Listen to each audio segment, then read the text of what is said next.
I'd like to call the Butte-Silver Council of Commissioners regular meeting for Wednesday, December 3rd, 2025 to order. Clerk, can we please have roll call? 9 present, 3 absent. 9 present, 3 absent. Please note that Commissioner Mankins, Commissioner O'Neill, and Commissioner Anderson are all absent from tonight's agenda. Commissioner Walker, could you please lead us in the prayer and the pledge?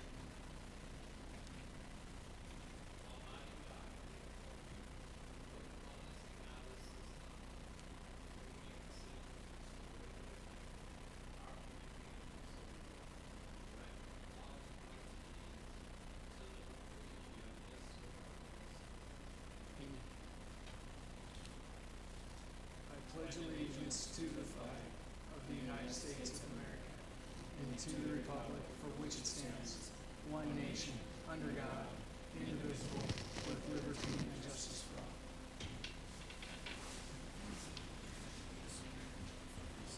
all. Next, we'll move on to any public comment on any item on tonight's agenda. And I know that there's a couple people that are probably going to get called up here today, so you can wait to get called up on those if you'd like. Am I on both of those? Okay. But if there's any other public comment on any other item on tonight's agenda, please come forward, state your name, the item you're going to speak about, and then, okay. Seeing none, I'll move to the approval of the minutes of the November 19, 2025 minutes. Commissioner Morgan. Thank you, Mr. Chief Executive. At this time, I'll make a motion that we approve the November 19th, 2025 minutes. We have a motion and a second approving the November 19, 2025 minutes. Is there anything on the question? Could commissioners please vote?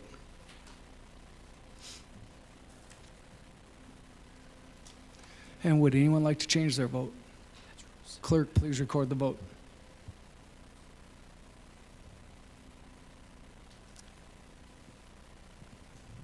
Nine yea, 0 nay. 9 yeas, 0 nay. Motion passes. We do have one item that's not addressed on tonight's agenda. We have communication number 2025-584. Commissioner Morgan. Thank you, Mr. Chief Executive. In accordance with the provisions of Rule 7 of the Rules of Business of the Council of Commissioners of the City and County of Butte-Silver, State of Montana, the Council hereby finds that an emergency condition exists which requires that the Council rules be suspended to allow for communication 2025-584 to be added to tonight's agenda. The reason for the suspension is as follows. Communication number 2025-584 is a communication to sign one agreement in preparation for the upcoming public hearing on December 10th, 2025 for the ADA transition plan under Title II of the Americans with Disabilities Act, ADA. The City and County of Butte-Silver is required to provide auxiliary aids and services to disabilities during public meetings. A final confirmation from the interpreting team was not received until this afternoon, December 3rd, 2025 at approximately 3:00 p.m. This says both contracts are necessary to provide the auxiliary aids required for the ADA compliance at the public meeting. That has since changed. There's only one contract that we will be taking action on. Based on the foregoing and to allow this matter to be acted upon, the council hereby finds an emergency exists which requires suspension of the rules to add communication 2025-584. So at this time, I move to approve the suspension of the rules to add communication 2025-584 to the regular meeting tonight. We have a motion and a second to add communication number 2025-584 to tonight's agenda. Is there anything on the question? Could commissioners please vote?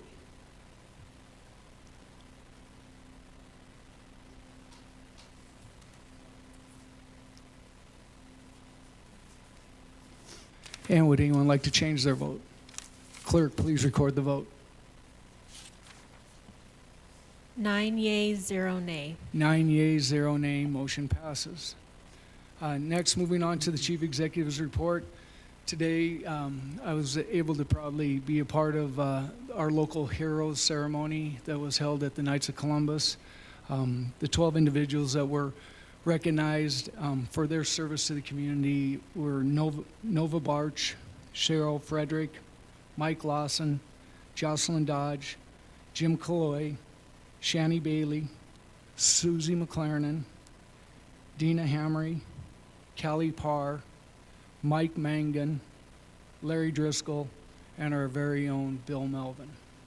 All of these individuals had unique contributions to the community, and as we talked about today, they don't do the work that they do to be recognized, but it sure is nice for them to be recognized by the community when they do that. Alongside those individuals, the Ancient Order of Hibernians was also recognized for their longstanding community heritage and civic engagement.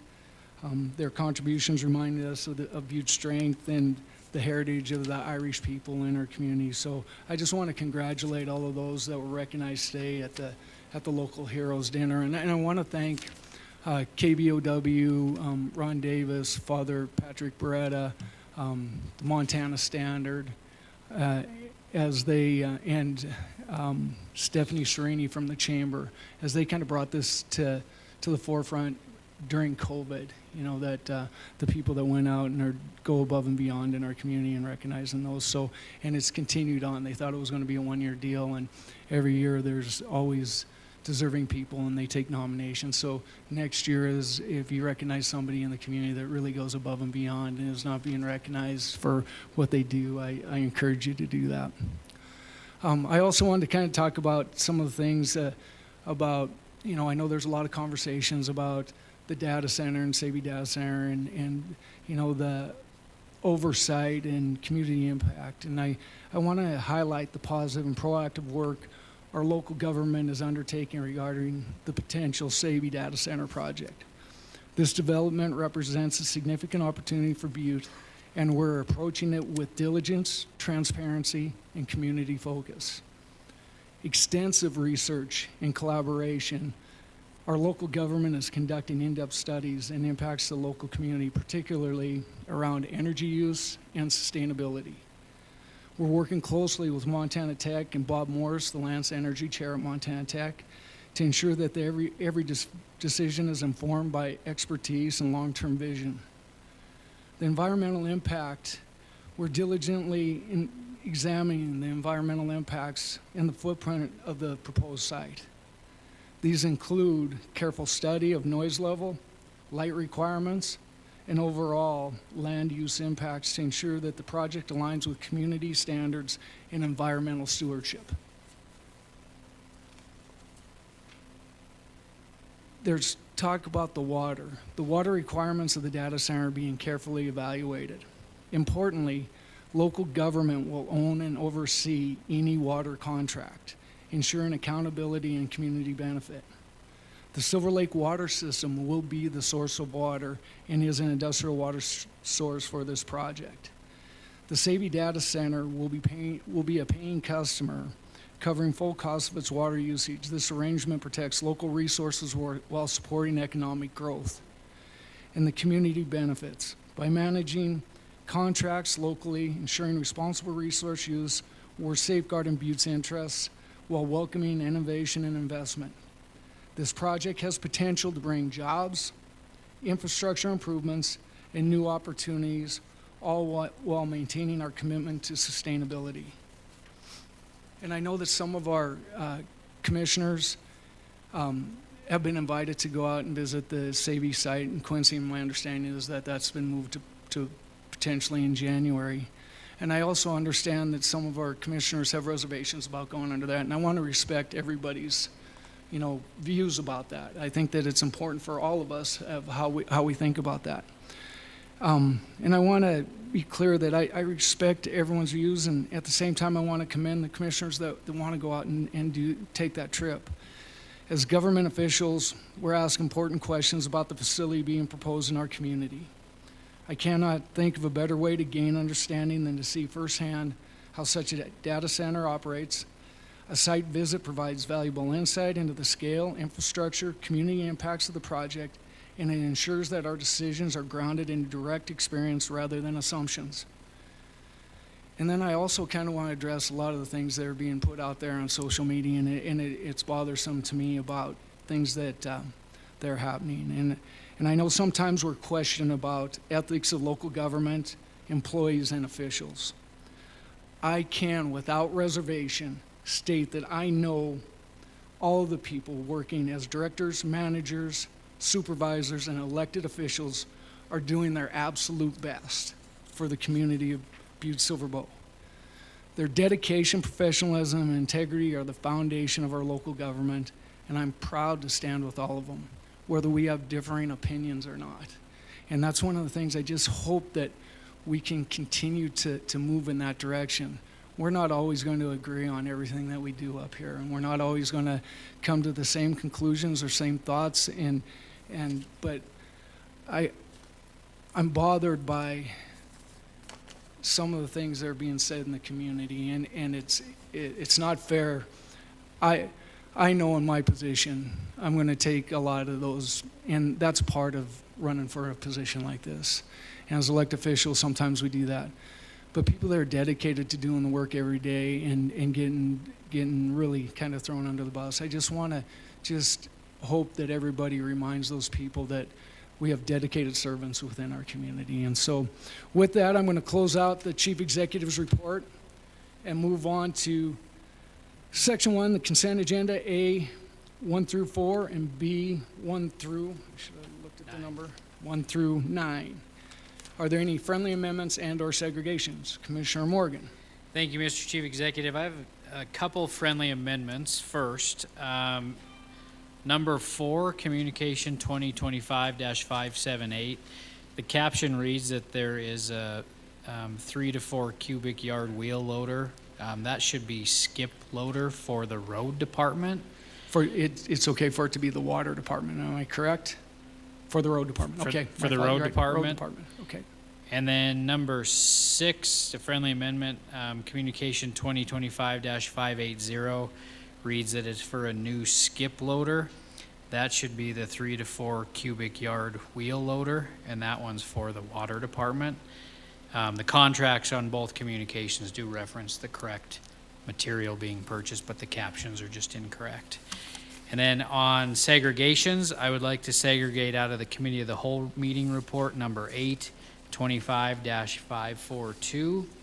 And then out of the B communications, I would like to segregate number 3, 25-577. Commissioner Shea.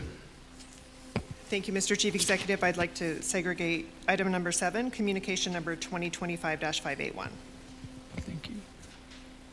Are there any other friendly amendments and/or segregations? Seeing none, Commissioner Morgan. Thank you, Mr. Chief Executive. At this time, I'd like to make a motion that we approve Section 1, the consent agenda, A, the committee reports 1 through 4, with the exclusion of number 8, 25-542, out of the Committee of the Whole report. B, communications 1 through 9, with the exclusion of number 3, 25-577, and number 7, 25-581. We have a motion and a second to approve tonight's consent agenda. Is there anything on the question? Could commissioners please vote?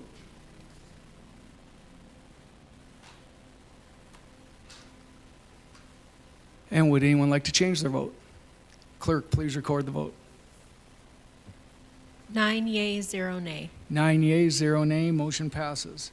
Moving on to the committee reports, item number 8, communication number 2025-542, Will O'Connor, Land Records Coordinator, requesting Council of Commissioners to deny Council Communication number 2024-460, a request by Steve Maloney to purchase a portion of the city county-owned property, portion of tax parcel number 000189240. Commissioner Morgan. Thank you, Mr. Chief Executive. As this body will recall, we were reached out to by Mr. Maloney, who at the time this communication was first introduced was unavailable to make the meeting. And then due to the Thanksgiving holiday, there were some other reasons that they were not able to attend. He did ask if he could, or he did mention that he would be at tonight's meeting. And so Mr. Maloney is actually in the audience right now. So Mr. Maloney, if you want to come up and tell us what you wanted to speak about regarding your communication, that would be great. I just wanted to give you your opportunity to speak. You got it, yep. Welcome, Mr. Maloney. Well, first of all, happy holidays to everyone. Chief Executive Gallagher, members of the Butte-Silver Bow Council of Commissioners. I stand before you tonight. This ordeal has been going on for 5 years. I approached Butte-Silver Bow when I owned 109 North Montana Street, formerly Trafford's. I owned it for about 20 years. I started this process with Patrick Reardon, who was your land system administrator. I'll speed it up and give you a quick time frame, all right? And if any of you need any information, I have plenty of information from surveys, emails, text messages, phone calls, things like that. Anyway, on February 1st of 23, the completion of this survey was done by Everly and Associates and Brown Associates. And I paid them $2,500 to have this done. What the council asked me to do, or the land company, they asked me to go out and have a survey done. It would be my responsibility. And I did that. On February 6th, I sent a letter to you, Chief Executive Gallagher, asking to submit this communication that we've had the survey done and we'd like to move on with the process. On March 3rd, waiting for the matter to move forward and stating survey had been submitted to the Planning Department. On April 10th of 23, a letter from Everly and Associates, the survey company, requesting a correction deed to be filled out with some language changes to the deed. All right? So now the Planning Department has that. Move on to April 13th. A letter by Dave Aguirre. He was the land record coordinator at the time, recommending the Council of Communication 2023-143 for myself to purchase the property, tax parcel 892-400. The price was set by the Montana Department of Revenue at $4,200. Now, sometime in between in 2004, Mr. Aguirre left the land records job and he became, I believe, coordinator. I don't want to miss his title, of the weed control or something. I'm not sure what it, but so there was a time period there, about a year, where nothing was done with this, all right? I had a sister die, I had a sister-in-law die, and so a lot of things had happened. But then all of a sudden, on August 7th, 2025, a meeting with Karen Burns at Drizzle Ice, we're trying to promote Uptown Butte and support these groups. I told her to come down, I'd buy her an ice cream cone. She came, and we talked about the land sale. And everything went fine with this meeting until the very end, when she asked me if I would be interested in becoming a partner with Demetrius. And he is a gentleman I've never met, and he owns the Covalite. And I told her at that time I would not be interested as a partner at all. My partner in life is in the back of the room there, and that's enough partners for Steve Maloney.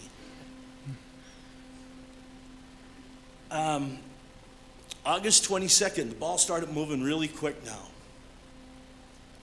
A meeting with Karen Burns, Will O'Connor, Julia Crane, Bob Everly, Dave Aguirre, and myself. When I left the meeting, Ms. Burns had suggested that I would need to have a new survey done.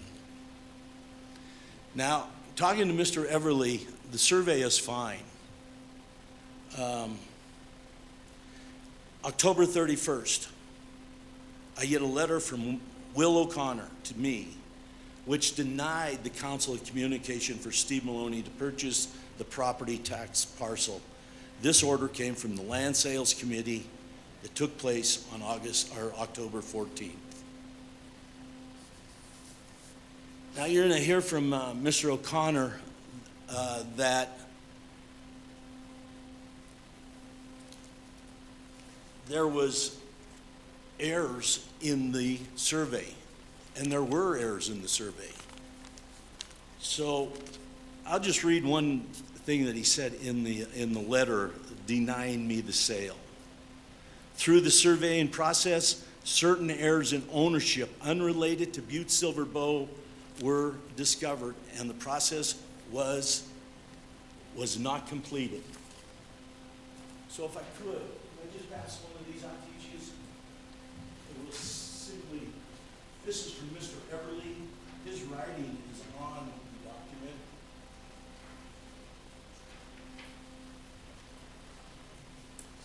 Thank you. Thanks.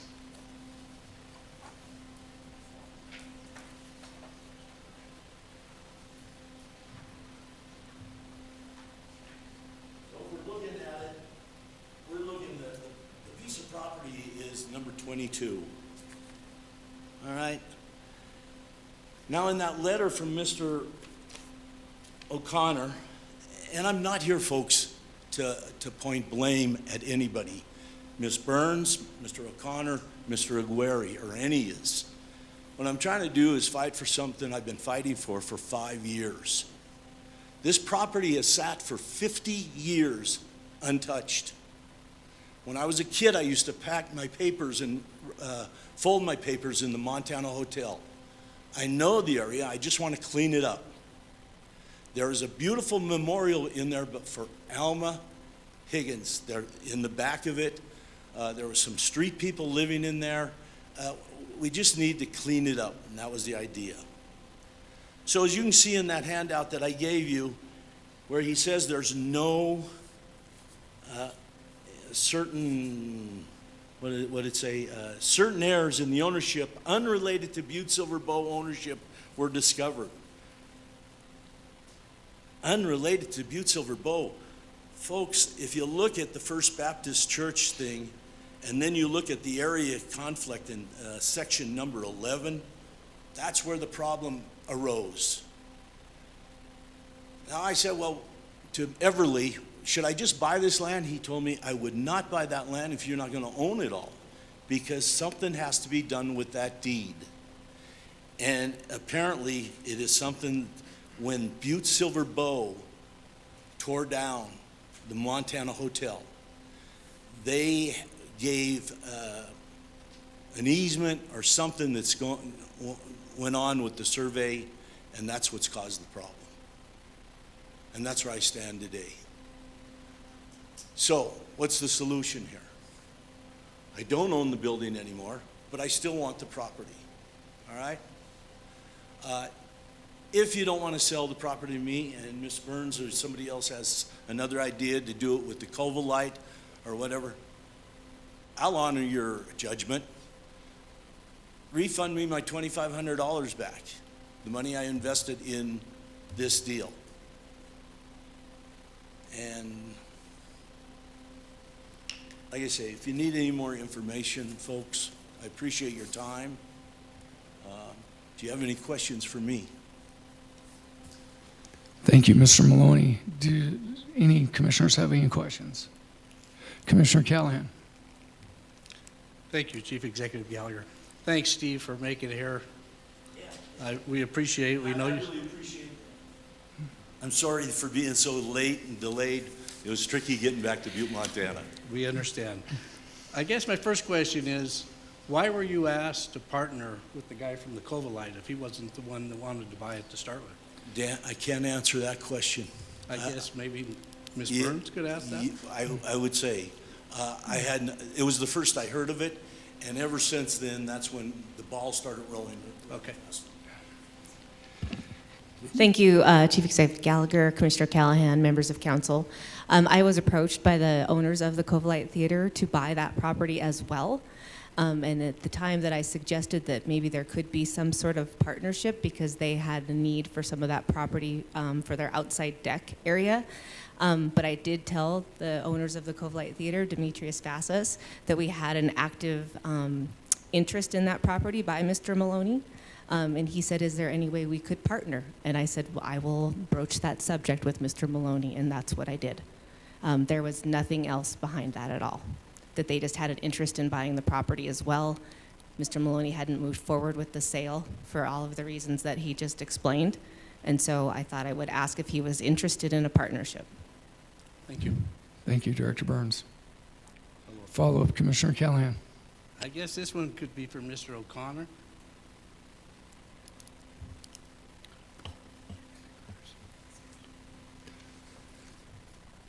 Welcome, Mr. O'Connor. Commissioner Callahan. I'm sure you must see the map we have here with the property that's in question. What was the reason that they were denied because of that reason? Part of that is in two different people's properties.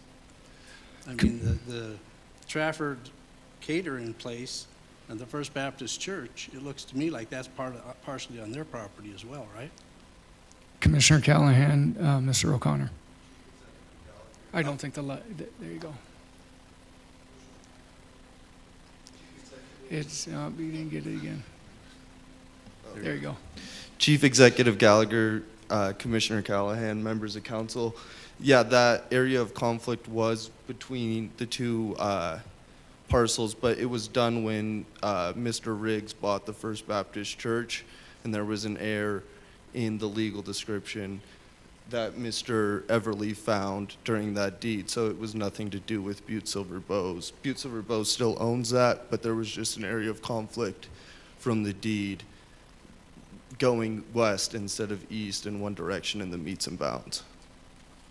Follow-up, Commissioner Callahan. So why would that interfere with the sale of this piece of property that doesn't interfere with either of those buildings then?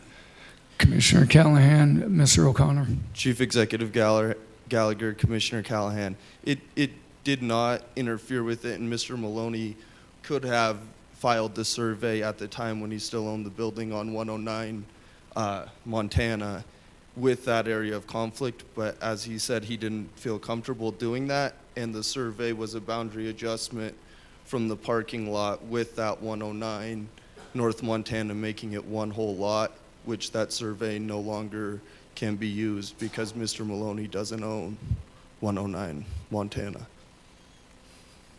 Follow-up, Commissioner Callahan. I guess at one time we used to have an adjacent property owner had a right to buy the property. But we were advised a few months back that Butte-Silver Bow no longer has that. So whether he owns the property or not, it probably shouldn't make a difference at this point, right? Commissioner Callahan, Mr. O'Connor. Chief Executive Gallagher, Commissioner Callahan. The property now would have to be resurveyed because it's all part of one parcel, which is the parking lot across the street from the library, which includes that piece with the Alma Higgins Garden. So in order for us to sell it, we would just be losing out. He would have to do a survey, and we would just be taking land away to give to Mr. Maloney, not adding it to anything. Follow-up, Commissioner Callahan. I guess my concern would be that we ask a guy to go survey a piece of property to sell it to him, and then tell him, no, we won't sell it. To go spend your own money and then say, well, we found something that there's a reason not to sell it. I can understand why he'd at least want his money back. But I guess my second question would be, Alma Higgins has an incredible history in our community. Why would Butte-Silver Bow want to sell that property to start with? Commissioner Callahan, the second part of the question, I don't think that's for Mr. O'Connor to answer that, but I think that it had gone through the process of selling the land. Mr. Maloney had gone through the proper channels of doing the trying to acquire the property. He inquired about it. He'd gone through the process, did the survey, which was asked at that time. The challenge was after this was all in the selling of one of the other properties that this came up, I think. But I don't think it was, why Butte-Silver Bow was selling it. I wasn't sitting here. I don't know what the intent was on there at that time. I think a lot of it is, again, having properties that, are sitting in our tax rolls that are not being productive. Commissioner Fisher, you had a question. Thank you, Chief Executive Gallagher. Thank you, Mr. Maloney, for being here. I did a lot of research on this. I read through it quite a while back. I have a friend of mine that is a retired attorney. He's a good friend of Mr. Maloney's. He included me on a lot of things that are happening here. And I honestly think that the you know, as you say, you know, the juice ain't worth the squeeze. For $2,500, give him his money back, or have a legal dispute for $4,200 over a piece of property. It's just not worth it. I think it's in the best interest of Butte-Silver Bow to either give him back his $2,500 or sell him the property. And it sounded to me like giving him back his $2,500 and letting the property move forward is probably the best idea, because it sounds like the dispute goes back to 2020 when Patrick Reardon, who was very, very educated and a real good land sales coordinator, I just think that it's in the best interest of this party to give him back his $2,500. He shouldn't have to pay for another survey. He already paid for one. And it was two people. Brown done it and Everly done it. It wasn't like one person did it. So I think it's in the best interest of this community to give him back his $2,500. And then if somebody else wants to buy the property, whether it be the Covalite Theater or Mr. Maloney, they can do that. But this thing has been so stagnant and stale for 5 years. It's really got a lot of ifs, ands, and buts in the middle of it. And I'm going to listen to a little more conversation, and then I will make a motion. Thank you. Thank you, Commissioner Fisher, Commissioner Morgan, and then Commissioner Thatcher. Thank you, Mr. Chief Executive. This is the first for me that the council is kind of being asked to be the judge, jury, and executioner on this side of things. But a couple of questions that I just want to ask. I can understand with Commissioner Fisher's point of view on this. However, Mr. Maloney, who told you to get a survey completed? And in the theory, it's kind of unfortunate because they have no authority to require that until this body makes a motion that actually gives you the property to do it. So that's kind of my first question of why you would go to that next step before having a set path. And then I can ask Commissioner staff Morgan, too. Mr. Maloney. Yeah. Chief Executive Gallagher, Commissioner Morgan, great question. Like I say, I'm not here to throw stones at anybody. I've known Karen Burns for a long time. She's helped me on numerous deals and helped me greatly. Karen asked me to do the survey. I would have to have a survey done. And at that point, it was even mentioned that the price of the sale of the $4,200, maybe some of that money that cost me for the survey would come off of that price. So that's where it came from. Commissioner Morgan. So just a follow-up of it, Ms. Burns, I know you can say what you said. By her saying you needed to do that, was that the green light to go and pay somebody to do it, or was it a promise? Ms. Burns, I'll ask you to. I'm just want Thank to you. clarify where Commissioner we're at. Morgan, Commissioner Director Morgan, Commissioner Morgan, Chief Executive Gallagher, members of council. This body approved the sale. So it went to the Land Sales Committee. The request to purchase the property went to the Land Sales Committee. The Land Sales Committee at that time was run by Pat Reardon. Okay. The Land Sales Committee reviewed the request from Mr. Maloney to purchase the property. He was going to purchase that property as he owned the adjacent property at 109 North Montana, and he was going to improve that property and in adjacent to areas behind his existing apartment that is on the back side of that property.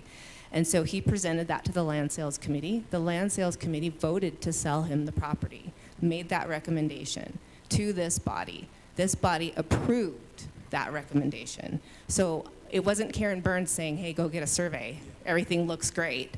It was this body approving the land sale. The next step in the land sales process is to get a survey done so then we can establish a purchase price for the surveyed area, because we were creating a new parcel.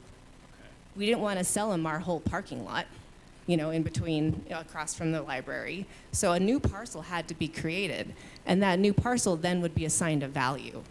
And during the discussions at the Land Sales Committee meeting, there was discussion of what that might be and what the cost of a survey might be, and we could look at that time to determine, is there an offset that can be made? But the steps in the process were request to purchase a property, referred to land sales. Land sales made a recommendation back to this body approved it, and then we went to the next steps of Mr. Maloney conducting a survey. At that time, that survey was completed, completed, but with the problems that you just heard about. Then things stalled out. A lot of things happened. And so then when Mr. Maloney came back and said, yeah, I'm still interested in buying this property, that's where we are again today. And in the meantime, Mr. Maloney has sold his interest in the property at 109 North Montana. The survey that he completed was based on him having ownership of 109 Montana. To get a new survey done to show that he does not own that property any longer is a requirement for us to be able to sell anything to do with this piece of property. So at the meeting that he mentioned with all of us in attendance, when he left and we said, you're going to probably have to get a new survey done because the old one is no longer valid. It doesn't have the correct ownership anymore. So a new survey would have to be completed. And then we also asked if he was still interested in purchasing this property, that we'd bring it back to this body, and this body would make a decision based on what would he want to use the property for without owning 109 North Montana. I hope I didn't give you more information than you asked for, but I just wanted to say that's exactly how this progressed in a survey being conducted. Thank you, Ms. Burns. So, did you want to? Well, it was Commissioner Thatcher next, but Go ahead. we'll go. You're good? Okay, so we'll do Commissioner O'Leary. Thank you, Chief Executive Gallagher. I just had a clarifying question on that point. I think this might be for Ms. Burns. Are you saying that the survey was essentially tied as like a lot line adjustment, like where it was tied, or Mr. O'Connor, that this would be a lot line adjustment, that you'd be integrating this parcel into the 109 parcel? Is that my understanding? Commissioner O'Leary, Mr. O'Connor. Chief Executive Gallagher, Commissioner O'Leary, members of council, that's correct that it was a boundary adjustment survey where this portion would be attached to 109 North Montana as one parcel and the rest of the parking lot would remain one parcel. So there was no new parcels created. With the current request, there would have to be a whole new parcel created for Mr. Maloney to own that lot. So Follow up, Commissioner O'Leary. just to clarify, and I think we're talking about the same thing here. The survey is not valid. This survey is not valid because it is a boundary adjustment survey, not a creation of a new lot. So in this case, a new survey would be required to create a separate new parcel. Commissioner O'Leary, Mr. O'Connor. Chief Executive Gallagher, Commissioner O'Leary, that is correct. The survey, as he currently has it, would give the property to whoever he sold 109 North Montana to. Follow up, Commissioner Thatcher, and then I'll come back to Commissioner Morgan. Thank you, Chief Executive Gallagher. Land Records Coordinator O'Connor, you've done a really good job, but I just want maybe Director Crane to come up and give a little bit of insight because Mr. O'Connor is somewhat fresh in the office, and maybe you can provide the perspective of, time prior. So if you could maybe fill us in on anything too, I'd appreciate it. Commissioner Thatcher, Director Crane. Chief Executive Gallagher, Commissioner Thatcher, members of the Commission.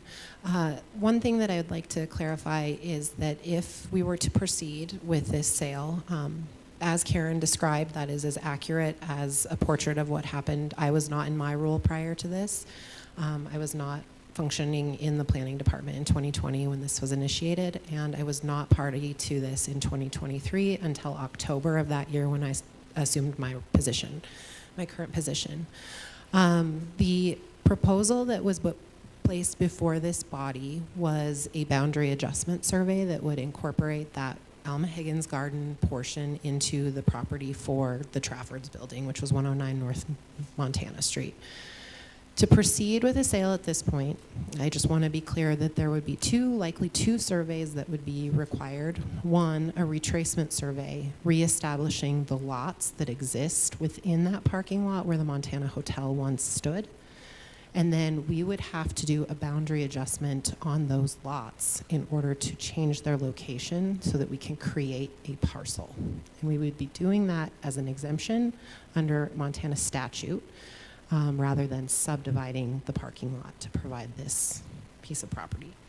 Another important component that I think it needs to be communicated is that should we convey this property to Mr. Maloney, and should you vote in favor to do so, there would be only access to the area from the Butte-Silver Bow owned parking lot. So if there were a development plan for that, they could not access that under our current zoning regulations from the alley. They would have to access that parcel through our parking lot, which would likely also entail an easement to make sure that there is legal and physical access to the parcel moving forward, which I believe is in the letter that was communicated to, or in the communication that was delivered to the body. I think that we should know what the purpose of the use of the property is if we are considering modification to existing parcels of record that Butte-Silver Bow owns, and ensuring that there is an easement to access that parcel that would be created and then would be in Mr. Maloney's ownership. Thank you, Ms. Crane. Commissioner Fisher. Thank you, Chief Executive Gallagher. Thank you, Ms. Crane. So you can see with explanation from Ms. Crane and Ms. Burns and Mr. Maloney that there are a lot of things that happen between 2020 and 2023 that complex this issue. My point that I'd like to make at the very end is, it appears that sometime in that time, there was a contingency that if he'd done the survey, he could purchase the property, whether that been a verbal agreement or any type of agreement, I don't know, and it really doesn't state in any of the information we read, because there's about 5 or 6 pages of information. So with that being said, again, I don't think the juice is worth the squeeze, as the chief executive taught me that saying some time ago. I think it's in the best interest to maybe refund him his $2,500 and move forward with the property with whoever might want to apply to buy it, or, you know, put it on an RFP or whatever they want to do with it. But I think he does deserve to get his $2,500 back. So at this time, I'm going to make a motion that we refund Mr. Maloney his $2,500 that he paid for the survey, and let the Land Sales Committee and decide what they want to do with the property from there on. Thank you. We have a motion and a second to refund Mr. Maloney $2,500 for survey and refer back to the Land Sales Committee. Is that correct? Okay. Commissioner Thatcher. Thank you, Chief Executive Gallagher. I guess I'm a little confused because how I am understanding this story is that Mr. Maloney himself paid for the survey to Everly. So how is Butte-Silver Bow refunding any money that we didn't spend or get? I mean, he didn't pay us to do the survey. He paid Everly to do the survey. So how are we as Butte-Silver Bow refunding him $2,500 when we didn't get the $2,500 in the first place? Is that correct, Mr. Maloney? Maybe could you answer that? Did you pay directly Everly, or did you pay Butte-Silver Bow? Yes, that's correct. Thank you. Okay. Commissioner Morgan. Thank you, Mr. Chief Executive. I would just have a question on that motion and then a follow-up. But Commissioner Fisher, when you make the statement of just refund $2,500, where's that $2,500 coming from? What fund would you take that from? I mean, that's kind of the challenge that we would have of where it would be. And I just want to peel back a few layers of this onion, and maybe I'm making this oversimplistic. We had a letter or communication come before us that wanted to purchase land to do an adjacent property owner. That came back to this body to approve the sale. And then it went to the next step, and the next step on that would be to go through and do a survey. That survey came in, and then whatever happened in life took over, and then it never really went to fruition. In the meantime, Mr. Maloney sold the property, the Trafford's building that the survey went to. So then it kind of negated the original ask of the communication. And then later in life came back on, and Mr. Maloney wanted to purchase the property. So there's a lot of like things going on here of what is right. And obviously we're not a court. and I would ask the county attorney a question on this, is that in this particular scenario, it would be my thought that it would be best for Butte-Silver Bow to retain the property of the in question to try to negate some of that. And there's fault on the process because of time and what originally took place and what is now taking place. And really the process should start over in the sense of, from a complete start. And I appreciate Commissioner Fisher's thought on this, but Butte-Silver Bow is not the only one to blame here, and Mr. Maloney's not to blame here either. But, did I just oversimplify that? Commissioner County- Morgan, County Attorney Enruth. Chief Executive Gallagher, Commissioner Morgan, without reviewing the file that all of you have in front of you, based off of what I've heard, the original offer in this matter, when you're looking at a contract for a purchase and sale of property, there's offer acceptance consideration. The offer was for the piece of property, which was a boundary line adjustment, because he owned the building. That was one of the original parts of the request to purchase it. And then it went through Land Sales Committee, came before this board. This board green-lighted that, which then required him to get the survey. At that point in time, if there were issues with the survey or the deeds, things should have been, the deeds should have been corrected, which then it could have proceeded forward. The lot line adjustment would have taken place, and the property would have been his, depending on what this board chose to sell it as. Now, he no longer owns the building and negates the original contract, in my opinion. While he paid the $25 to have the survey done, it doesn't matter at this point, because the original contract was to put, was to adjust the boundary line to attach to that piece of property, not to sell a new piece of property. So in my opinion, at this point, the initial agreement is void. We're no longer on that path, which is why I do believe the communication that's in front of you is to deny it, because the original request was for a boundary line adjustment to attach to a building. And then I also need to make another point of order, is that this body only has the authority to act on the communication that's in front of it, not make an additional motion to refund money. That's not in front of you guys right now. Now, if that was brought at a later date, it's definitely something that needs to be looked at. But the communication that is in front of the commission right now is simply whether or not to deny the purchase based on Mr. Williams' communication. Excuse me, based on Mr. O'Connor's communication. Thank you, County Attorney Enruth. Are there any other questions of commissioners? Commissioner Healy. It's just a thought. I mean, you said that they would credit you for the survey moving forward. So if you had to pay again a second time, would that be the same deal? Like, it would go towards the sale. Okay. If a new survey's done, I would have to pay. That's the last survey. In this survey, though. Mr. Maloney, so we want to turn on you. There you go. Chief Executive Gallagher, Council Commissioners. It clearly states from Everly, when it came back here, that the lot 11, which was previously deeded to the city and county of Butte-Silver Bow from the First Baptist Church. And so that's where the quick claim came. So you had a lot of players involved in this. You had the Baptist Church, you had the memorial in the back.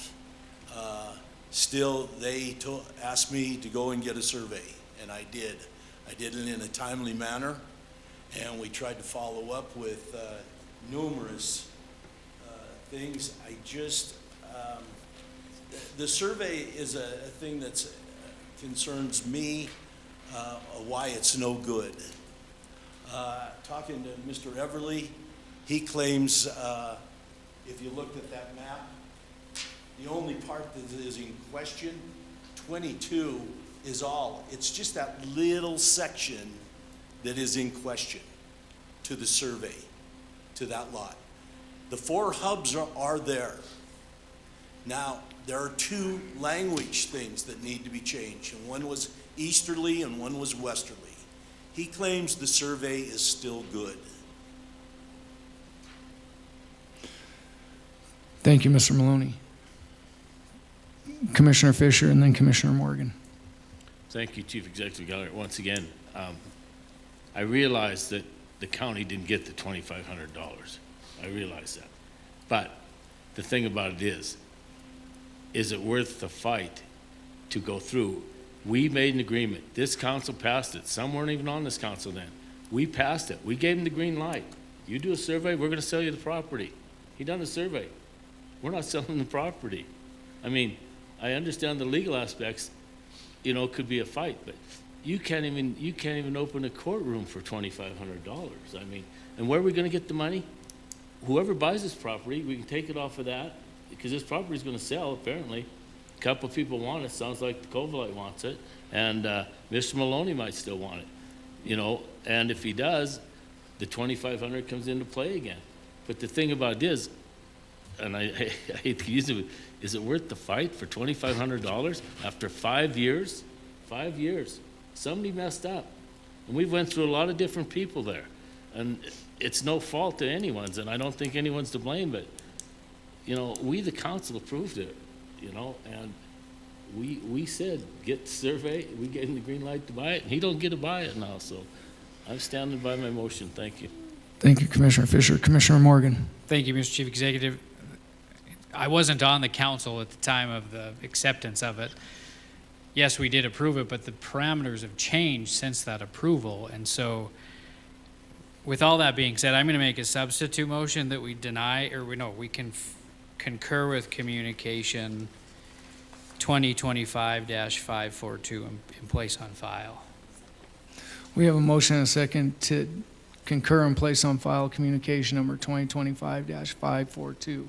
Is there anything else on the question? Commissioner Shea, I know you had your hand up, but I apologize. That's okay, thank you.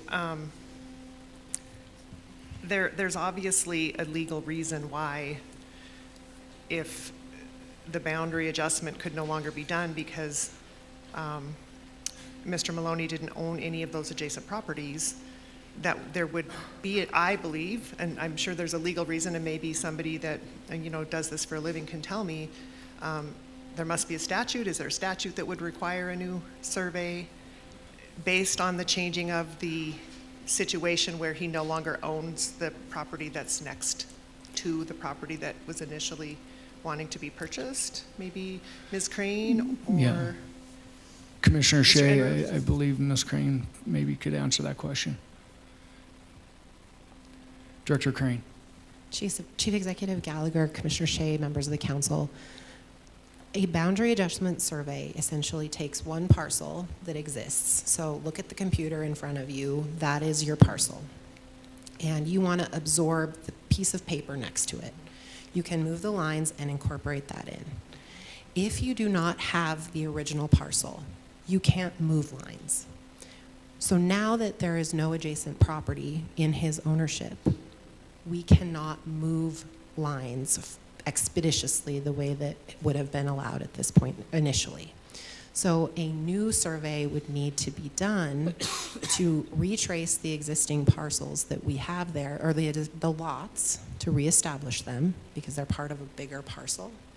And that retracement would reestablish those lots, and then we could authorize a boundary adjustment of those.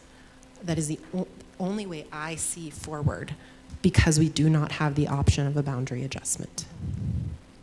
Even if we were to move lines, we would just be making the alley bigger. There's no parcel there to change the boundary of. I do want to make one clarification that I think is important. In the April 13th, 2023 communication to this body, and I don't know, am I allowed to intervene and answer outside of my question? Yes. One of the conditions of the sale was that a purchase price of $4,200 as set by the Montana Department of Revenue, and the transaction was to be completed within 6 months of council's approval. And so that was dated April 13th, so it would have been 6 months from the following Wednesday for that. And that was the timeline that was granted. So that is in the packet within your communications, dated April 13th, 2023. Thank you, Director Crane. Any other questions? Commissioner O'Leary. Thank you, Chief Executive Gallagher. I guess just for the sake of understanding the full picture here, to that point, I've got two questions. First one is, why was the sale not completed in that time frame? This might be for Mr. Maloney.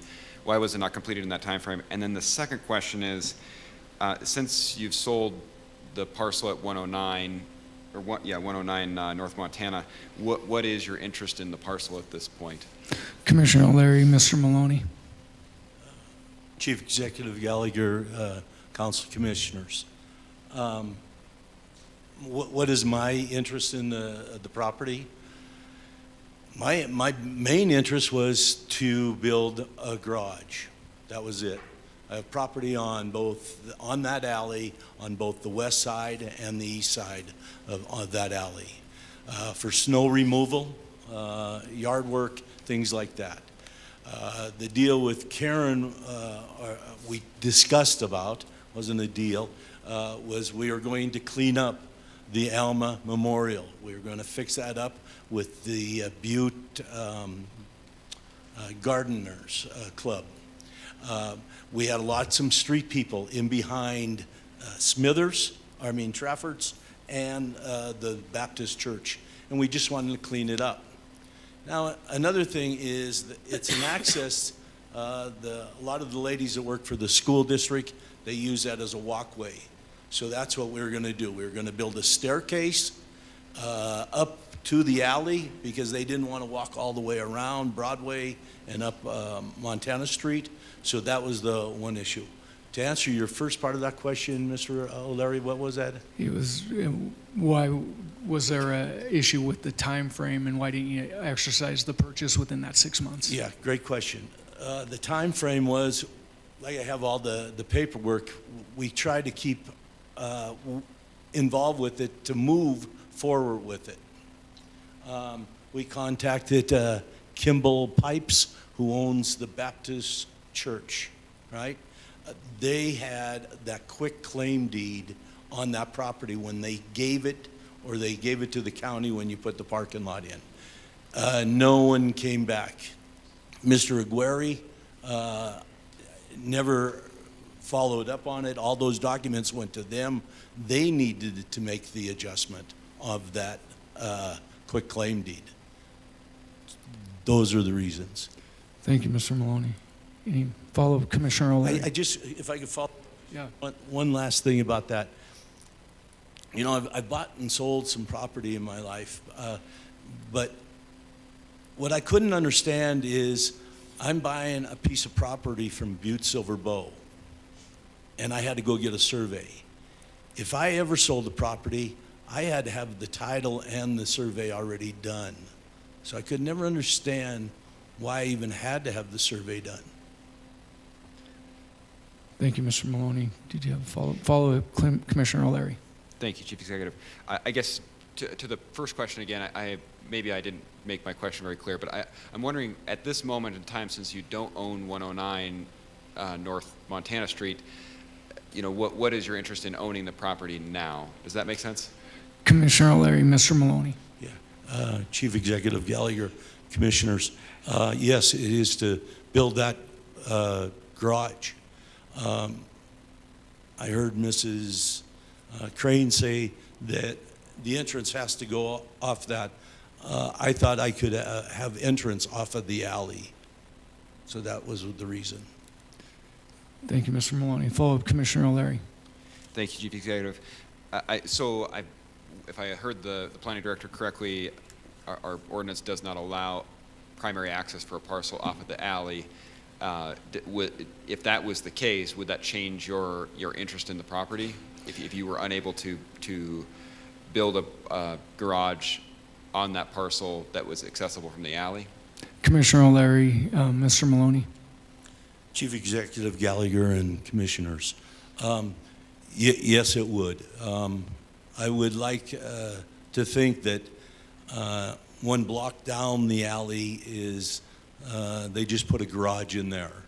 And I just don't know why you wouldn't be able to build a garage there.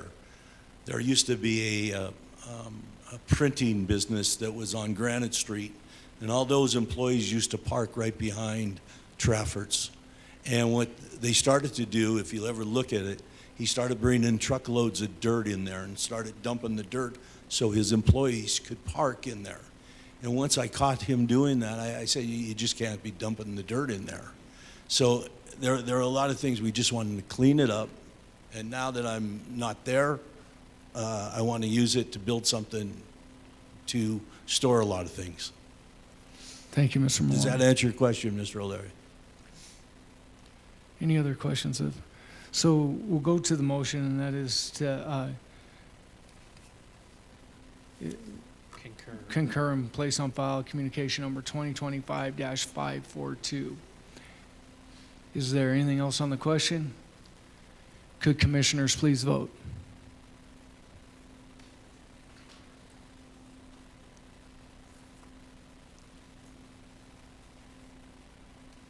And would anyone like to change their vote? Clerk, please record the vote. 6 yea, 3 nay. 6 yea, 3 nay, motion passes. Thank you for being here, Mr. Maloney. Moving back to item number 3, communication number 2025-577. Cynthia Sherman, Clerk and Recorder, requesting Council of Commissioners authorization to draft a resolution to make changes to an official precinct boundary. I would like to combine precinct 8.2 with 9.1 and precinct 12.6 with 11.2. Commissioner Morgan. Thank you, Mr. Chief Executive. I segregated this communication because Ms. Sherman doesn't want us to act on this this year, so she's going to bring this communication back to us next year when it's appropriate to do that. And so just at this time, I would just make a motion that we note communication 25-577 in place on file. We have a motion and a second to note and place on file communication number 2025-577. Is there anything on the question? Commissioner O'Leary. Thank you, Chief Executive. I guess just a procedural question. Is there any reason why we wouldn't just hold it in advance until next year? Commissioner O'Leary, I'll let Commissioner Morgan answer you. Thank you, Mr. Chief Executive. I like to keep an agenda clean. No reason to have communications that we don't know when they're coming back. Thank you, Commissioner Morgan. I thought that would be the answer. So we have a motion and a second. Could commissioners please vote?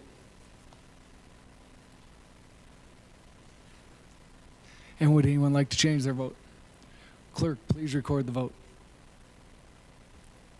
9 yea, 0 nay. 9 yeas, 0 nay, motion passes. Moving to item number 7, communication number 2025-581. Will O'Connor, Land Records Coordinator, requesting Council of Commissioners to approve Council Commissioner our Council Communication number 2025-249, a request from Patty and Chris Solmonson to purchase land owned by Butte-Silver located adjacent to their property, located at 17 Tullymore Street.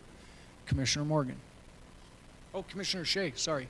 Thank you, Mr. Chief Executive. I see that Mr. Solmonson is in the audience and has provided us with some information, and I would ask that he comes up and kind of explain the information that you gave to us and be available for some questions. Thank you. Welcome, Mr. Solmonson. Thank you, Commissioners. JP Gallagher, thank you. About 6 to 8 months ago, I went on, I contacted Julie Crane with the lands department and discussed with her about purchasing adjacent property next to mine. They worked through it, got it all approved, went to commission, you guys approved it, then it went back to them, I guess to put the numbers together. The numbers are together. This communication now that we're talking about looks good to me. The only thing that I have a problem with is the Department of Revenue. The price for the Department of the Revenue valuation applies to only buildable land. The land that I want to purchase for part parking on, it's unbuildable. You can't build on it, and you can't dig on it. So I reached out to find out what that land value would be.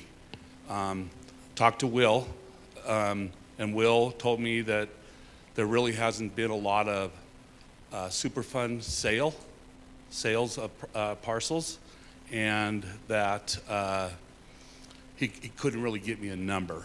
So I did some searching on the internet, and the best that I could come up with is what I presented you guys this evening. It's kind of the it was between the 20 to 60 cents, I think it was. I don't know where I put that information. Yeah, 10 to 20 per square feet cents.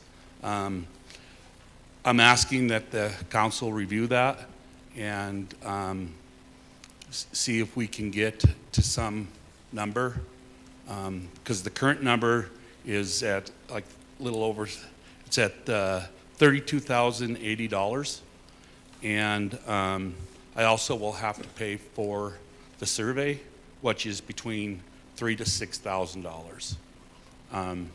So for just that small portion of land that I can't build on, nor can I do any digging on, seems a little bit, seems like a lot. Thank you, Mr. Salmonson. Commissioner Shea. Thank you, Mr. Chief Executive. Thank you, Mr. Salmonson. Can you tell me where you were able to, like, what did you find online that gave you the comparisons? So I just for did, those numbers? well, first of all, I Sorry. couldn't really find anything for the sorry. Oh, yeah. Mr. Salmonson. Yeah, sorry. Commissioner Shea. I couldn't really find any Superfund information, but I did find a few things through ChatGPT and Google that said that the average for unbuildable property is between that 10 to 20 cents per square foot. And that's where I came up with that number. Thank you, Mr. Salmonson. Follow-up, Commissioner Shea. Thank you, Mr. Chief Executive. I would like to talk to Mr. O'Connor or Ms. Crane or both, just to understand if there is a difference, because look, it appears that there's a difference, but if you could just explain to me the rationale behind that amount. Yeah, we'll start there. Commissioner Shea, Mr. O'Connor. Chief Executive Gallagher, Commissioner Shea, members of council. So communication 2025-582 with William McGinnis is on 807 North Montana Street.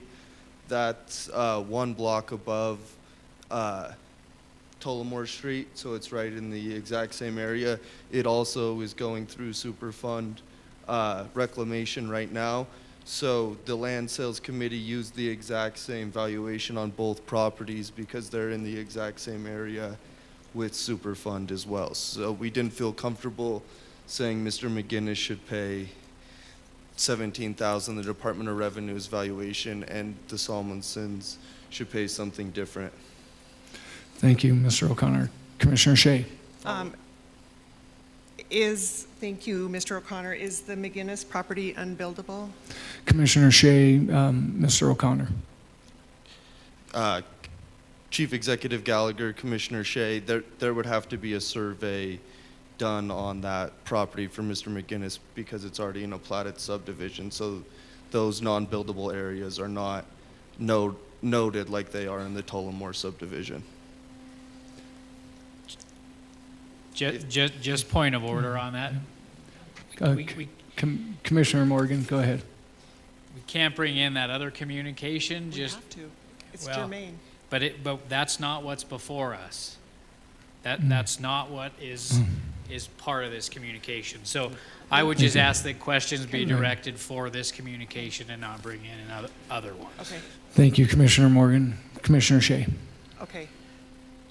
Can you tell me, are there other properties in the proximity of that area at Tullamore that are using the same valuation that are buildable or unbuildable?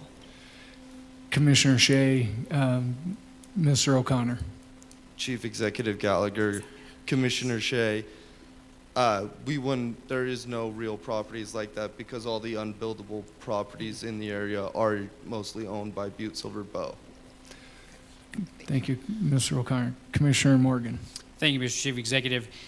Can you tell me, in your experience, is there a difference of how land is valued with the Department of Revenue based on a lot that's buildable versus a lot that is not buildable? And if so, where does that come into? Commissioner Morgan, It's gotta be. Mr. O'Connor. Chief Executive Gallagher, Commissioner Morgan, I have never appraised value for the Department of Revenue.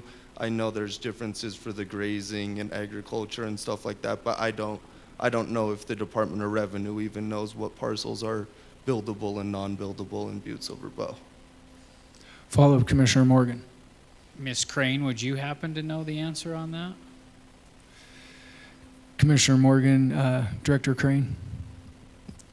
Mr. Chief Executive, Commissioner Morgan, I do not have any knowledge of how the DOR assesses value of these parcels. What I do know is that the parcel of land that Mr. Salmonson is interested in is what is called the Oro Butte Lode.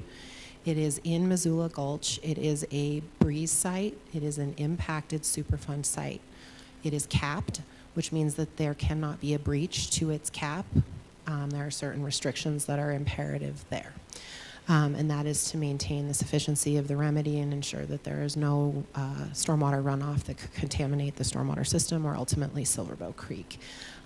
There also are, as part of the Tullamore planned unit development, significant no-build zones that are associated with this particular subdivision because there are very shallow workings in the area.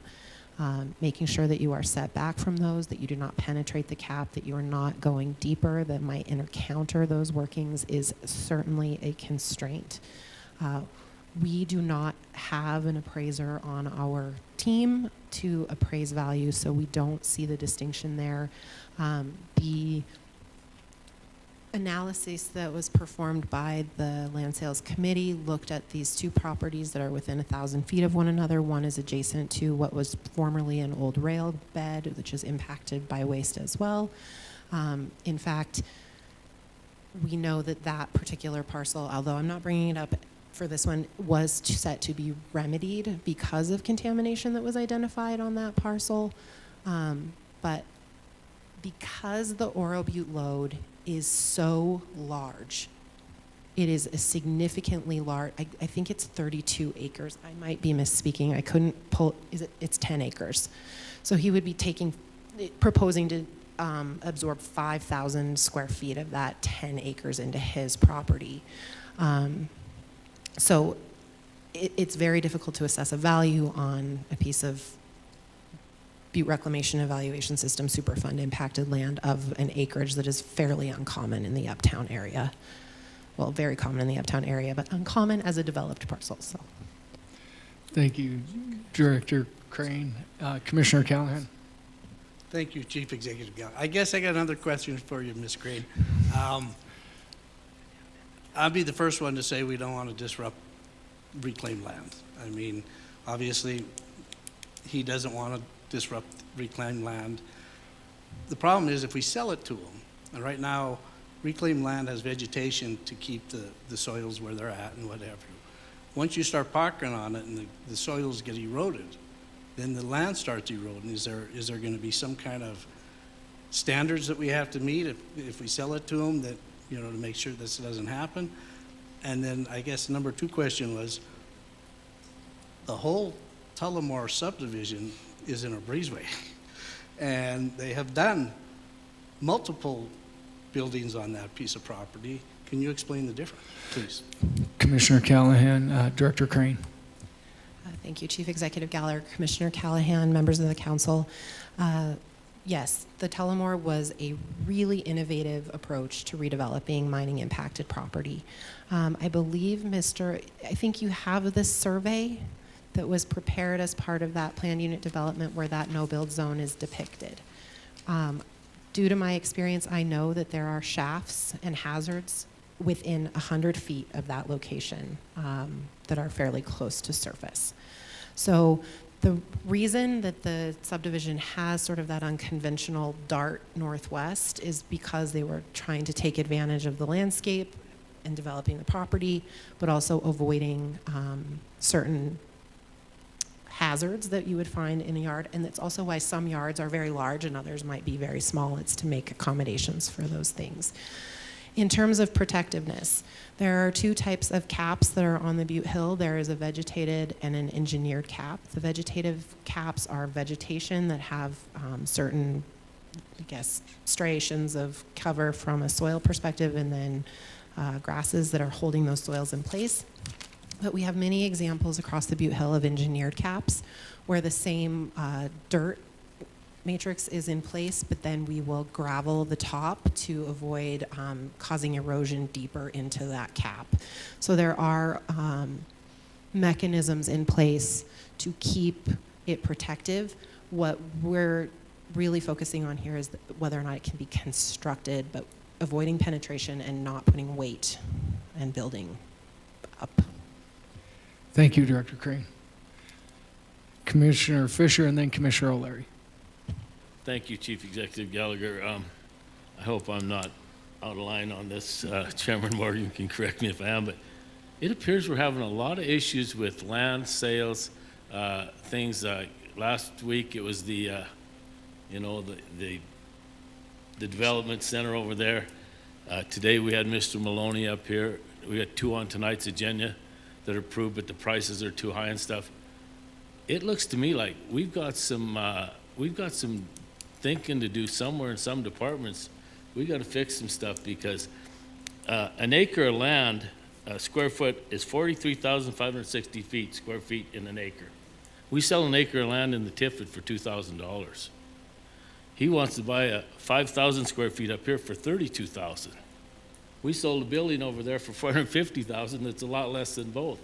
I mean, we're bouncing all over the place with this stuff, and I think we got to get a little more consistency about developable land, Superfund land, TIFID land. I mean, we've got to sit down. Somebody's got to sit down with more intelligence than I got, because I'm telling you, these things are all over the map. When we sell an acre, 43,560 feet for $2,000 in the TIFID where they get a tax break, but then we're asking $32,000 for a 5,370 foot square foot up here for $32,000. That is going to be taxable land, but we can't develop on it. I mean, there's some things here that we've got to get squared away in this county, because I don't know who's listening out there, but it's screwed up. Thank you. Thank you, Commissioner Fisher. Commissioner O'Leary. Thank you, Chief Executive Gallagher. So I guess this might be a question for Director Crane or Mr. O'Connor, but I would assume that the intention of the sale of this property would be that the restrictions related to Superfund would travel with the land, and the expectation for managing the surface in conjunction with how it was originally capped would transfer to the new owner. Is that your understanding as well? Commissioner O'Leary, Director Crane. Chief Executive Gallagher, Commissioner O'Leary, yes, I think Mr. Salmonson and his wife have been taking care of this particular piece of property. They have been utilizing this property in their neighborhood. They want to acquire it so that they are paying taxes on the property that they are using.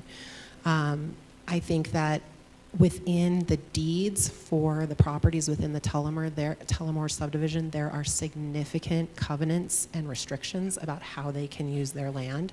And so I know that the Salmonsons are very familiar with those requirements and how they impact their current use of their property. So those would carry with this. Thank you, Director Crane. Follow-up, Commissioner O'Leary, and then Commissioner Morgan. Thank you. Oh, and then Commissioner Healy. Okay, Commissioner O'Leary, and then Commissioner Healy. Thank you, Chief Executive. So would the intention be to sort of, I don't know what the correct word is for this, but to take this property and incorporate it into the Tullamore subdivision and the restrictions associated with that, with the property that the Solomonsons currently own, and so the deed restrictions associated with that property would extend onto this property, or would we be creating a separate set of restrictions by resolution? Commissioner O'Leary, Director Crane, sorry. Chief Executive Gallagher, Commissioner O'Leary, members of the commission. In this particular instance, we would recommend a boundary adjustment to expand the boundary of the current parcel, and the legal description for that parcel would change and then would become subject to the deed restrictions and covenants associated with Mr. Salmonson's parcel of land. Thank you, Director Crane. Commissioner Healy. So this communication's about approving the sale, but his issue is the price. How does that work with this communication? Because this is just about approving, but doesn't like the price.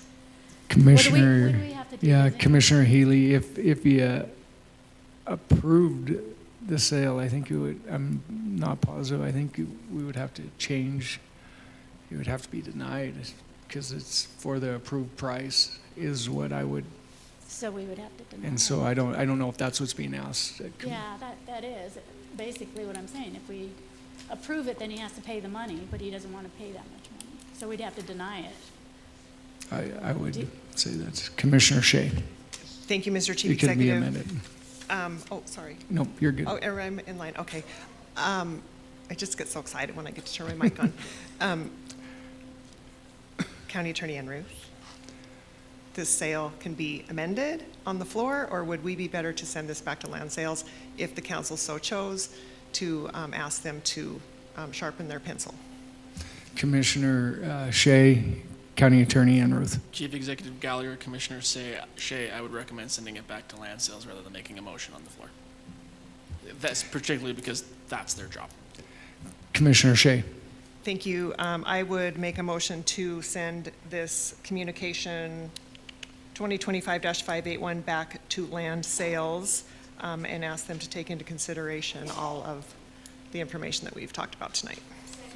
We have a motion and a second to send this back to land sales. Commissioner Morgan. Thank you, Mr. Chief Executive. Commissioner Shea, would you consider holding this in the committee of the whole so that we still have it on the agenda for them to come back and report to us without submitting a separate communication? Commissioner Morgan, Commissioner Shea. Thank you, Mr. Chief Executive, Chairman Morgan.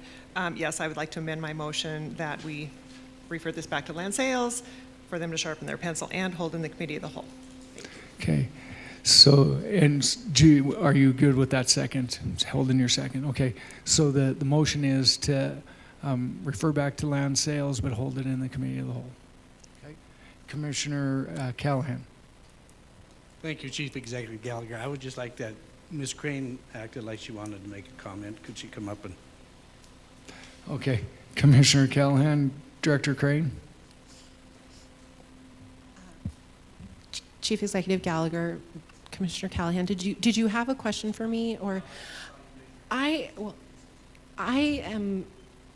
want to express my appreciation for you trusting the Land Sales Committee. I do feel as though I should ask for a bit of guidance from the council here. As we have all been party to over the course of the last 6 months, we've had some discussions. I think Commissioner Fisher alluded to the complexities of land sales earlier tonight.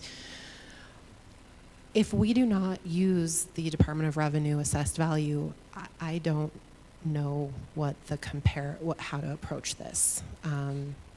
That is the variable that we have been using to place value on property. And so, do we do a market analysis? Do we get an appraisal? Those can be quite spendy. I want to bring to the Land Sales Committee some guideposts or parameters for which we can look at these calculations. And I'm sure I can work with Assessor Cassidy to establish that. But the other, ensuring that how we approach this can be consistently applied as we move forward as well. And Director Crane and Commissioners, I know we pulled together and had one meeting. I think that maybe we need to reconvene. It just hasn't happened. Again, the challenge to all of this, as we talk about, is that so many of these properties are so unique that there's not a one-size-fits-all cookie cutter to say, okay, we do an assessment here or we do something here. That it's very complex. And although we didn't have a total formal meeting because we didn't have all the members there, that was really what we talked about, that how hard this would be to just say this is how we're going to do this. I think we do have a land sales committee as well, so I hate to create another committee that is creating another layer on top of what the land sales committee is, but I think that we can come together and kind of have some guidance inside of that of how we do some things. And so I'll take it upon myself to make sure that happens, and I apologize. It's, as we all know, meetings are on top of meetings, but we'll get that going again. I think Commissioner Fisher, and then I'll go Commissioner Healy, and then back to Commissioner Morgan. Seeing 3 hands go. Okay. Thank you, Chief Executive Gallagher. Having negotiated a few deals, not land real estate or anything like that, but having negotiated a few deals in the last 39 years being in business, I'd say when one party's at $32,080 and the other's at $1,070, I'd say you don't have a deal. I mean, where's the negotiate? I mean, if you're a few $100 or $1,000 apart, you got negotiation, but when you're $30,000, $31,000 apart, where do you start? Who splits first and who cuts in half? I mean, I've negotiated deals. There's no deal here. There's no deal on the table that I can see. I mean, we've got to change the process, procedure, and protocol for selling land. We can't do RFPs for certain things. We can't do government DOR stuff for another, and then we can't do, get an appraisal like, oh, we didn't do an appraisal, he just came by and looked and got an assessment. We've got to get a process and procedure that fits certain types of property, because when you're $31,000 apart on a 5,000 square foot building, there is no deal. Thank you, Commissioner Fisher. Commissioner Healy. Thank you. I guess because you came up with prices for unbuildable lots, where did you come up with your information? Okay. Okay. I mean, so there is a way to look up. Commissioner Healy, we need it. That's all right. Just come through here, and then we'll go back to our guest here. Okay. So you're asking where you got this. So, Mr. Solomon, so where did you get your evaluation? So I did some searching on the internet through ChatGPT and Google, and they both kind of came up with that same amount of that same Thank number. you. Follow up, Commissioner Healy. So I guess that's my point. There's a starting point. There is unbuildable lots prices that can be looked at. Commissioner. It may not be this price. Commissioner Healy, Mr. Solomon. Yes. Okay. Thank you. Commissioner Morgan, and then Commissioner O'Leary. Thank you, Mr. Chief Executive. Again, I'm probably oversimplifying this, but the question that is before us is it's been suggested that we approve this. We have a difference in price, as Commissioner Fisher mentioned, but the question at hand is there a difference in value based on buildable lots versus unbuildable lots? So to me, if this communication goes back to the Land Sales Committee, that is what they're being tasked to find the answer at. And I can tell you from my own personal findings, if you call the Department of Revenue, there's great people there that will help answer some of these questions that I know the Land Sales Committee can get an answer for and come back and say, yeah, I mean, there is a difference, or no, there's not a difference, and here's what we're doing on this particular communication. I do agree that in general we have issues, but that is the point on this communication that we need to get answered. Thank you, Commissioner Morgan. Commissioner O'Leary, are you? Thank you, Mr. Chief Executive. I guess The planning director asked about some guidance. You know, the state law, you know, we're a charter form of government, so we have our own rules, but the state law requires counties that don't have a charter form of government to get an appraisal before any sale happens. And, you know, maybe that's what we just need to put in our rules to address these problems, but neither here nor there. On property that's unbuildable, one of the issues is that there are almost no sales, comparable sales, of unbuildable property. So it is really, really hard to find anything that is comparable to look at this. And even if we go to the DOR and I mean, maybe some geographically challenged property, you know, something that's really steep that's not buildable, that could be a comparable, I don't know. But one of the challenges for you folks on the Land Sales Committee is where are you even going to find a comparable property to use to find value for this? I don't know what that is. I'm not sure I agree with 10 to 20 cents per square foot for unbuildable property, but I certainly would agree that the $30,000 price point is probably excessive for somebody that isn't going to be able to use the property except for surface value. Thank you, Commissioner O'Leary. Commissioner Morgan. So then just to reiterate, if the body comes back to us and says they can't find anything that would change the sale price, then we would go to Commissioner Fisher's suggestion that there is no deal if it comes down to it. So that's what we have. Thank you, Commissioner Morgan. All right, so there is a motion to send this back to the land sales and hold this in the committee of the whole. Is there anything else on the question? Commissioner Thatcher, sorry, I have my back to you. No, you're fine. Thank you, Chief Executive Gallagher. I guess, so as our only guidance to land sales, this is probably to you, Commissioner Morgan, our only guidance that Director Crane was asking for is to just call the Department of Revenue?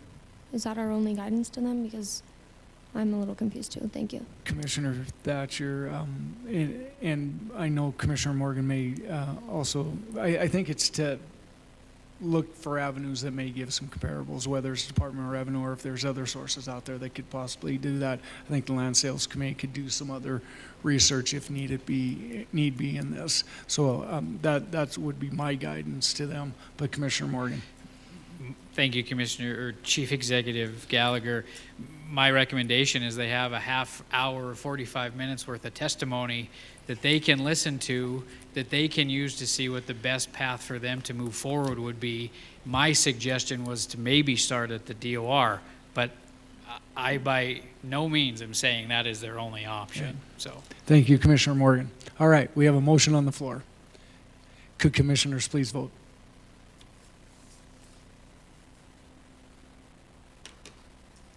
And would anyone like to change their vote? Clerk, please record the vote. 9 yea, 0 nay. 9 yeas, 0 nay, motion passes. Now, moving on to Section 2, Resolutions, Ordinance, introduced to the Judiciary. Please note those two resolutions. Oh, we have to add to the, yes, that's right. We need to add to tonight's agenda, so Commissioner Morgan.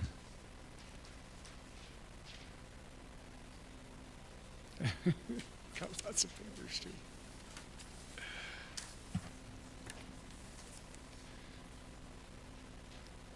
thank you, Mr. Chief Executive. This is in regards to Communication 2025-584 that we added to tonight's agenda to sign a contract in preparation for the upcoming public hearing on December 10th, 2025 for the ADA transition plan under Title II of the Americans with Disability Acts, the ADA.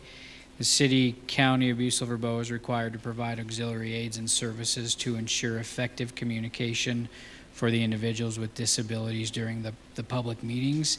And so this contract locks in that individual to come to that meeting and participate to help with the audience on that. So at this time, I would just make a motion that we concur with Communication 2025-584 and place on file.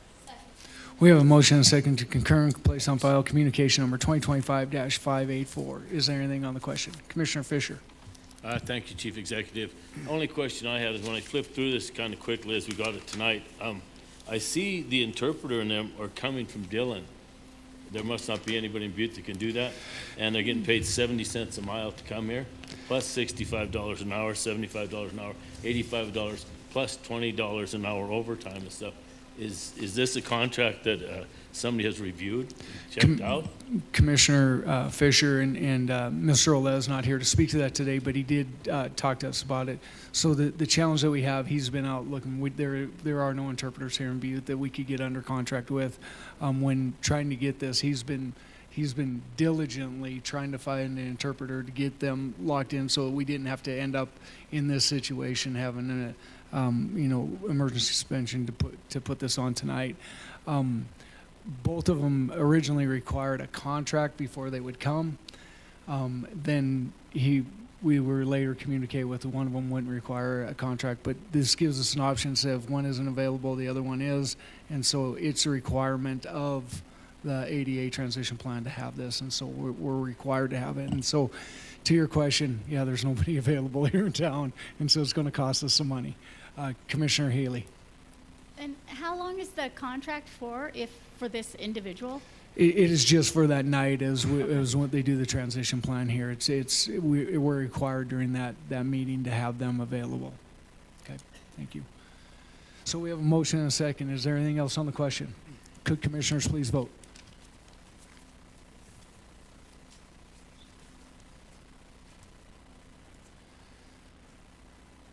And would anyone like to change their vote? Whoops, I think we're missing one. Commissioner Thatcher, sorry. Right here.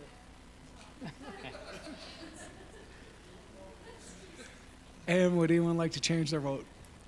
Clerk, please record the vote. 9 yeas, 0 nay. 9 yeas, 0 nay. Motion passes. I already went through Section 2 resolutions introduced to judiciary. We'll go to Section 3 resolutions ordinance for our final reading.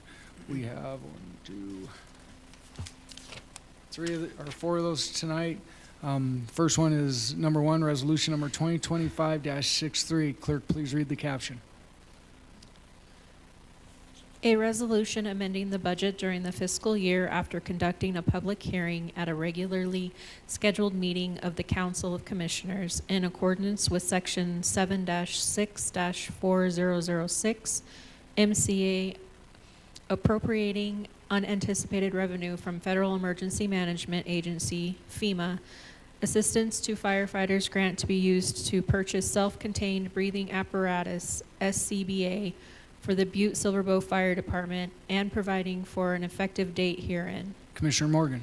Thank you, Mr. Chief Executive. I move to place Council Resolution 2025-63 on final reading and pass, having been deemed fully read at length. We have a motion and a second place on resolution number 2025-63 on final reading. Is there anything on the question? Could commissioners please vote?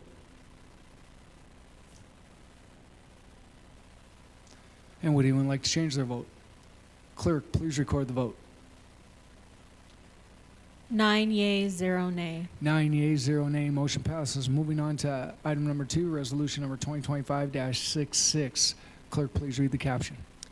A resolution granting conditional approval of the Tractor Supply Minor Subdivision of the City and County of Butte-Silver Bow, State of Montana, providing the repeal of all parts of resolutions in conflict herewith, and providing for an effective date herein. Commissioner Morgan. Thank you, Mr. Chief Executive. I move to place Council Resolution 2025-66 on final reading and pass, having been deemed fully read at length. We have a motion and a second place on resolution number 2025-66 on final reading. Is there anything on the question? Could commissioners please vote?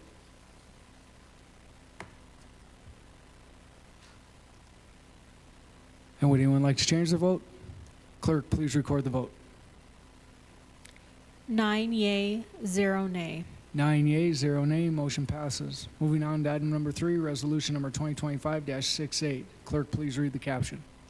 A resolution amending the budget during the fiscal year after conducting a public hearing at a regularly scheduled meeting of the Council of Commissioners in accordance with Section 7-6-4006 MCA, appropriating unanticipated grant revenue from the Montana Department of Natural Resources and Conservation, DNRC, for the purpose of purchasing and planting trees in Skyline Park and providing for an effective date herein. Commissioner Morgan.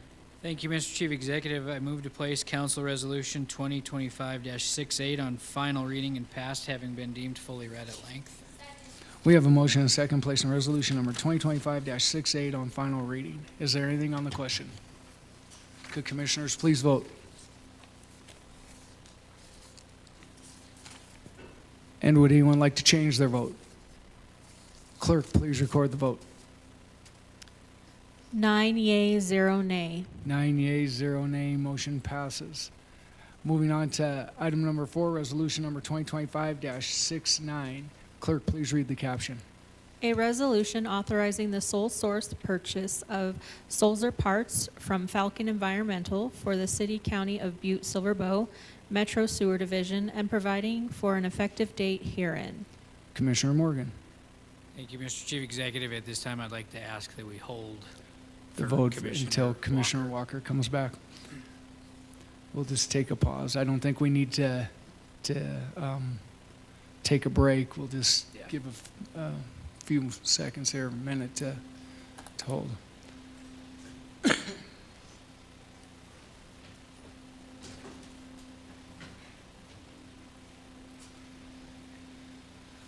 So there's a motion and a second to concur and place on file resolution number 2025-69. Is there anything on the question? Mr. Chief Executive, I haven't made the motion yet. Oh, you didn't make a motion. Sorry. Jesus. But I will make that motion. I imagined you made a motion. Commissioner Morgan. Thank you, Mr. Chief Executive. At this time, I'll make a motion that I place Resolution 2025-69 on final reading and passed, having been deemed fully read at length. We have a motion and a second now for resolution number 2025-69. Is there anything on the question? Could commissioners please vote? And would anyone like to change their vote? Clerk, please record the vote. 9 yea, 0 nay. 9 yeas, 0 nay, motion passes. Please note the calendar and other meeting and events that are coming up. And next, I'll move on to any public comment on any matter that is not on tonight's agenda. Seeing none, I would take a motion to adjourn. So moved. We have a motion and a second. All those in favor, signal by aye.